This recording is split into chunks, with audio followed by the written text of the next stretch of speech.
This is the Big O Show. This is the Big O Show. How you doing, Ira? You doing good?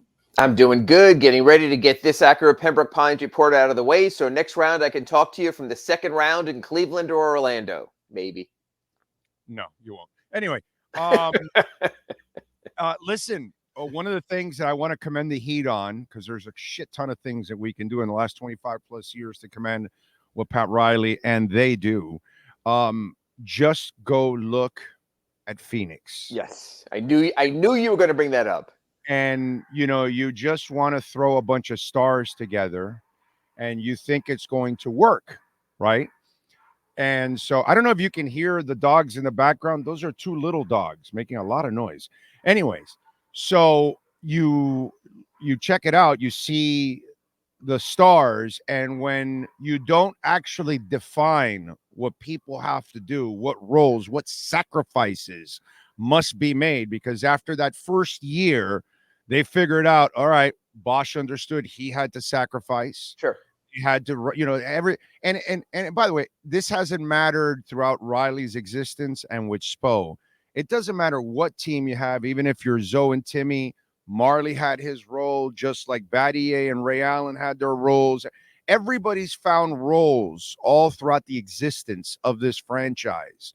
It's not just about bringing stars. It's about how those stars will mesh together. And so kudos again goes to the Miami Heat, because people just think, hey, we'll just throw a bunch of money together. We'll bring a couple of stars and they'll come together. And if there are no sacrifices made, and if there's no understanding like there has been over and over for 25 years for the Miami Heat, this is why you have the Suns. And you could see what the Suns didn't do and that the Heat did. They realized you can have your big three, but you need other pieces also. So no sooner did LeBron and Chris Bosh arrive than Mike Miller was added, and then eventually Shane Battier and Ray Allen and Chris Anderson, and they kept augmenting. That it's not just about three players. It's never been about three players, no matter the big three you spoke about. Go back to Boston with Garnett and Pierce. Without Rambis, you're not going to win without, you know, It's a team. You have to be a team. You have to be a team. That's the lesson for Phoenix. So you get the new owner who wants to spend all the money, so much like Prokhorov was in Brooklyn, when he said, I'm going to get Garnett, I'm going to get Pierce, I'm going to get Darren Williams, we're going to be great. No, you need more. And you're seeing that right now. What's interesting, Big O, is, and I know where you stood on this, but when we go back to last June and last July, got to get Bradley Beal, need to have Bradley Beal, take the no trade contract. Phoenix is kind of screwed because of that. There are great, great talents, and then there are other players who are supporting players. You could talk about Bam Adebayo later. There are players who are somewhat over the hill. You have to be careful, like the Heat do with Jimmy Butler now. Kevin Durant at 36 is not the same player he was in Oklahoma City or before that in Seattle. Yeah. He's not the player he was in Golden State. You get older, things change. You get a new owner in Phoenix, he gets starstruck. Ooh, I'm going to have some Durant. I'm going to have some Booker. I'm going to have some Beal. And now you can have a lot of time during the playoffs to watch other teams in action. Roster construction matters. The Heat, for the most part, have been good. They took an older player in Kyle Lowry, and they learned a lesson. Yeah. And by the way, again, with the Bam stuff, I'm good with Bam. What I'm not good with is how some of you define him. I'm great with Bam as a three. Your real problem has been that the front office has failed to get that other star, so you can have the 1-2 punch and Bam support. Bam is fine. Bam does exactly what you want him to do. It's just he's not going to be the guy that carries your offense. He's not the guy you run an offense through. He's a guy that complements your offense and does a great job of complementing your offense. So really the failure has always been that they didn't get the other star. That's really good. Bam is not a failure. Bam's not necessarily a failure when you've gone to 3 Eastern Conference Finals, 2 NBA Finals. Jimmy Butler in the playoffs is that A-list star. Tyler Hero hasn't been around long enough to see. The problem is something that's sustainable and something that'll endure. That's much, much harder to build. You don't see that a lot in today's NBA. You're seeing it in Denver with the roster they put together. You're sure as hell going to see it in Oklahoma City with the incredible youth and Holmgren and Shai Gilgeous-Alexander, what they have going on here. It's hard. It's not easy. It's not let's go do this. The Heat have found a way in the playoffs, and the lesson was this year, you fool around in the regular season, you don't wind up getting much of a playoffs. Right. No, exactly. That's why I'm with you there. And so, again, it's just trying to figure out that third guy has just kind of been the issue. So tonight, let's get to tonight. I mean, it's almost like we need another one of those nights where we just, and it has to be. It has to be. You a have to be at your best. They have to be at less than their best. Look, they're a 10.5-point favorite on the road. It tells you all you need to know, but this isn't the real Heat. There's no Jimmy Butler. There's no Terry Rozier. People forget there's no Josh Richardson who would help here. Big O, as I watched the playoffs this weekend, what kept smacking me in the head is this. If they would have given more of a crap during the regular season, they could have been playing a more vulnerable Knicks team that's a one-man team, or even more, they could have been playing a Milwaukee team that the Pacers have now that is so broken down, with Giannis out, with Lillard injured, now with Middleton iffy, and they could have been in that series. So don't give me this, the regular season doesn't matter in the NBA. With 2 more wins, the Heat could have been in the driver's seat in the first round. Now, I'm not going to say they didn't give a crap, but the record sort of seems to indicate otherwise what they did when they fooled around and messed around during the regular season. Yeah, no, it's not, they didn't fool around. They just don't give a shit about Jimmy doesn't. Some of them don't. I think there are plenty of players from the Jaquez's to the Bams to the every night guys. The problem is your leading man is setting a tone. It's like, no offense, Sean can be the best producer, but if you don't show up for work, it's probably not that good of a show. Same thing with the Heat. What Jimmy did this year, and then being unable, hey, happenstance happens. You know what? If you didn't have Jimmy Butler, but you weren't going against the Bucks without Giannis, without Lillard, with the hurt Middleton, you would be in the thick of that series. You have to position yourselves better. The Heat were positioned against the only juggernaut in the East. I think you'd agree. We've watched the rest of the East playoffs. The Knicks, okay, they're Jalen Brunson. The Sixers, okay, when Joel Embiid is healthy, which he's not right now, they could be really good. The Bucks, when healthy, they're not right now. There's no other great playoff team in the East. Is there anyone in the East you watch, Big O, other than the Celtics, you go, that's a legitimate championship level contender? No. In the East playoffs. No, not at all. Not at all. Only the Celtics. That's it. That's the only person that I see. They could have been in the 4-5 with the Magic and Cavs. They would have been in great shape against the Cavs. They would have been in great shape against the Magic. Again, 2 victories away, and the Heat are in the 4-5 matchup. They're able to withstand the injuries. Jimmy comes back late in next round. They're able to move on. Instead, because of the crap that happened in November, December, January, February, this is where you are right now. This is a team that gave its superstar the 3rd game of the season off for rest. That's the stuff that comes back and bites you. Oh, no, and so then what happens now? Because we've talked about this over and over again. There is no fucking way I would ever extend him. See, I'll let you finish, and then I'm gonna give you a great reason how you can do it. I don't give a shit about. I'll give you a reason. I get it, the whole ugly Jimmy, and he's gonna get him. No, I'll give you a reason. Here it is. Okay. I have the perfect extension for Jimmy. I built an extension for Jimmy based on games played, playoff rounds made. In other words, Big O, Joel Embiid had a contract like this when he was injured as a young player. And the Sixers said, play X amount of games, get X amount of dollars. 1, you're making Jimmy show up. 2, you're paying him based on how deep you go in the playoffs. You know what? Jimmy might go, well, that's not fair. What if I get injured? And my thought is, well, what about all the games we paid you when you were injured at $50 million a year? There is a workaround that would inspire Jimmy, that would provide a payoff to the Heat. Now, his agent is not going for that. His agent is not, service rendered. I'm not going to do that. But you know what? You get X amount of money if you play 40, X amount if you play 50, X amount if you play 60, X amount if you play 70, but only if you go to the 2nd round or the 3rd round or the NBA Finals. So maybe it's a little contract, maybe it's a big contract. Imagine this, Big O, getting paid to actually play. What a novel idea it would be, right? Is that something you think they're going to really try?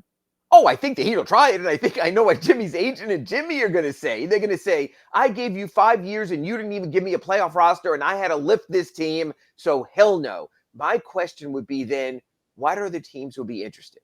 Now, the Oh, Butler camp, I'm sure will say there's plenty of teams. There might be desperation. It might be the Mavericks if they flame out against the Clippers. It might have been the Knicks if they flamed out and it looks like they're not against the 76ers. There's always going to be the Suns-like team that is desperate and will latch on to anyone. So, yeah, you might be able to trade Jimmy for Bradley Beal. You might be able to trade him, hell, for the 19th time for Kevin Durant, something like that. But that's what you're going to wind up getting in return, is someone else's older, over-the-hill kind of player. In free agency, not so sure anyone's rushing out with $50 to $60 million. Yeah, I just don't see that. And by the way, I will say this. The Jovic thing has been absolutely fantastic. And if anything, coming off game 2, I'd like to see him shoot more because he was one of the guys. I agree. He was one of the guys that was actually efficient in that game.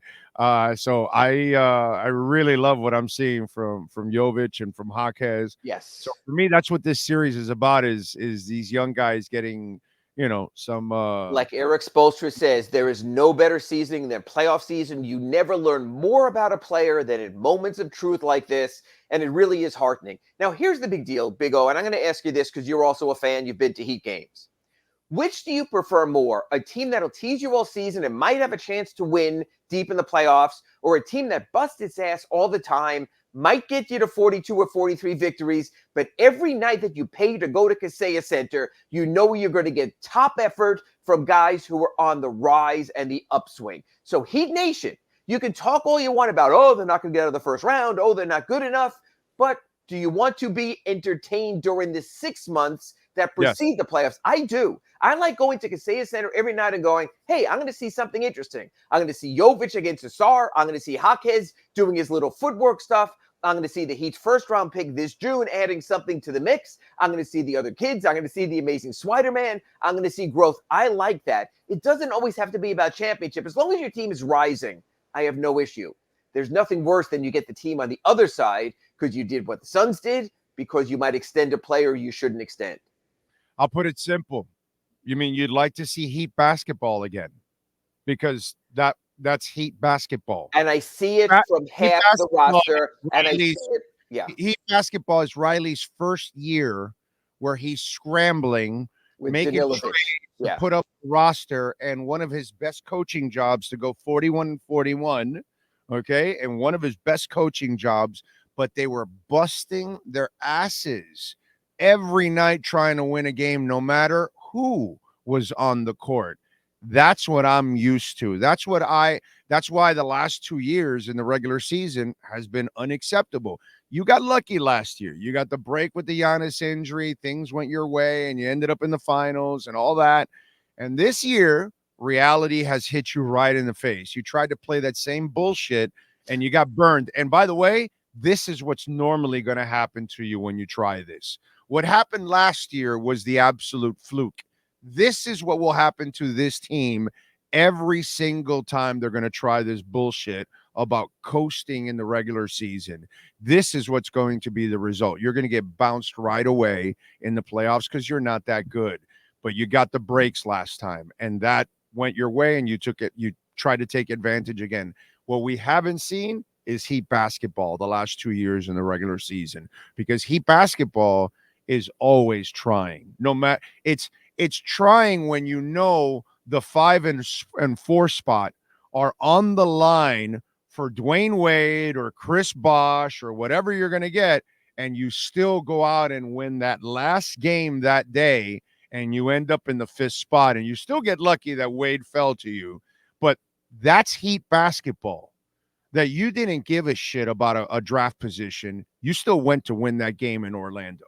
And I'll give you one more, Big O, because I know a lot of our listeners on the Accurate Pembroke Pines report go way back with the Heat, or the year that they started 11-30 and finished 30-11.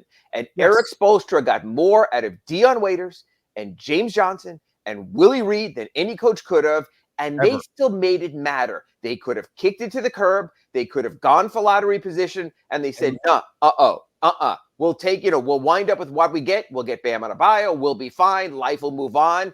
That's the kind of stuff we expect from the Miami Heat. Not the talk in the corner of the locker room when we'll be fine in the playoffs. Because you know what? Come the playoff, stuff happens. Injuries happen. We've seen it happen to a bunch of teams this postseason, even Embiid in Philadelphia, Milwaukee. They lose Lillard on top of it, and then Portis gets kicked out. It's like, and Middleton is hurt. Yeah. So you run that risk. Give me competitive, give me crap. I think it's going to go back to that. And even with an extension or not extension, I believe Pat Riley just called Jimmy Butler into his office and going, this has to stop. And November and December have to matter to you. And I do not want to hear anymore, wait until we get to the playoffs. It's not fair to your teammates. It's not fair to the fan base. And it's not fair to you. No, it's not fair to the season ticket holders. Yeah, I'm saying the fan base. Exactly. Yes. Oh, no, not just the fan base. I'm talking about the season ticket. Every night. If you pay every night, you should play every night. I agree. Those people are paying front row seats and lower bowl seats and suites, and man, those people deserve an effort every single night. That you actually, they cared, right? They're using their hard-earned money to pay for those tickets and suites and T-shirts and jerseys and all that. The players have to give their part too, dude. I mean, absolutely. That organization has never been about that. It's like we've watched the soul of the Miami Heat just go over to Sunrise. Boom. And it landed right there with the Panthers. And how the Panthers have carried themselves on and off the ice is exactly how the Heat used to carry themselves on and off the court. The Heat know that. They recognize that, and I think there will be change in that regard. Absolutely. Of course I know that, dude. I've been around them. I know how that I know how those employees are, dude. I know how they are. I've never seen a group of employees have more pride in their organization than Heat people, dude. You just go to the family event, and right away you'll find out how much they give a shit about their organization. They truly care about working there. That's how those people are, dude. That's why what's gone on the last couple of years does not resemble anything that they've created there. And that's where that's gone a little bit awry, and that's got to be straightened out, man. It's got to be straightened out. So tonight we're just hoping for a lights out shooting performance. If we don't get that, we really don't have a chance, right? No, it's been since the start of the series. You need the Heat's best game. You need one of the Celtics' worst games. 10.5 points tells you all you need to know. The lines on this series so far have been 15.5, 14.5, 9.5, and now 10.5. This is a typical 1 versus 8 series where number 8 is injured. And you know what? This Heat roster that's available is a lottery roster. This is not even an 8 seed. The injuries have crippled the Heat. Even if you had Terry Rozier, you'd have the one guy where you'd say, you know what? He could win it at the end like he did at that game in Cleveland. He can pull some shots out of his whatever and do it. They don't have that player. It's Tyler Hero or bust. The Celtics know that, so they sick their defenders on them, and they go, anyone else beat us. There is no anyone else available. By the way, I hope DeLon Wright is in a half-decent place, because obviously that's got to be rough for the young man, because he's making a quick turnaround. He'll be available. He was on the way back yesterday, and they need him, which really tells you all you need to know. That if you would have told me at any point in the season, Ira, can the Heat win without DeLon Wright in the playoffs? One would have looked at you like you were crazy, but he's been an important piece for them because they are so depleted. By the way, I normally am pretty critical of Tyler's wardrobe, but I got to say the hat was really fresh. I have no problem with Tyler. He might not be hitting shots, but he's working his ass off. He's trying to do everything he can. He's trying to carry a team as a number 2 or number 3, being asked to play a number 1 on the biggest stage in all of sports. It's a tough deal. Tyler is working hard. Someone, matter of fact, compared to me, they spoke to me about guys who just want to be stars. And they compared it to Justice Winslow, who I never thought loved the game. Tyler Hero is a basketball junkie. Tyler Hero would be out on the hard courts, outside on the asphalt playing basketball. He loves the game. He's being asked to do more than he has at the toughest time to do it. But Tyler's busting his ass out there. Sometimes shots just don't fall. Well, the Malcolm McLaren hat it was fresh. So I gotta give him. I like the bunny ears, but maybe that was more for Easter. Yeah. Go. All right, Ira, what do you got going on the Sentinel so folks can check you out? Posted a feature this morning on Kevin Love, who really gives all he has, and said, you know what, it's such a different life. When I was in Cleveland, his only other previous playoff attempts, they were always the favorite. And he says, you know what, kind of fun to be the underdog because I know who we have left is going to scrap and push. So this is sort of the other side of life of Kevin. And I also like a veteran who understands it's not his time. This series doesn't favor his style of play. Thomas Bryant played over him in the second half. And instead of bitching about it, he said, you know what? Different horses for different courses. I might have to wait my turn. Kevin Love has fit like a glove with this team. He is of Heat culture. It's nice to see that he understands that. And with UD gone, he's serving as a mentor. So I wrote that. And I also wrote him, I asked Ira today, even when the Heat had all their players, they couldn't score. I'm not saying they have to bring in an offensive coordinator, but I think they've got to find a better way to do it because in today's NBA, even 100 points isn't enough. Yeah, I know. They need a star, bro. They need a star in a big-time way on this team. All right, follow him on Twitter at Ira Heatbeat. Ira, as always, thank you, my brother. Enjoy the basketball tonight. And again, catch you from the next round on next week's Accurate Pembroke Pines Report. Thanks, Big O. You got it. There you go. Ira Winderman, the hopeful one. The Spring into Performance sales event is going on right now at 15601 Pines Boulevard, just off of I-75 in Pines. And, of course, I'm talking about Craig Zinn's Acura Pembroke Pines. We were there on Friday. Right now, the Spring into Performance sales event is going on. 1.9% financing, 36 months. The 2024 Integra, $299. The RDX, $419. The MDX, $489. Also, check out the fleet of certified pre-owned vehicles. They got a lot of them, so you can go around, pick the car you want, the color you want, the style you want, the model you want, but more importantly, the price you want. Tell Larry Schlossberg and Pat Nasto and Tony Stampone and all the great people out there that Big O sent you. And if you own or lease an Acura, Mike Chan and Jordan Ferber can take care of you at Craig Zinn's Acura of Pembroke Pines.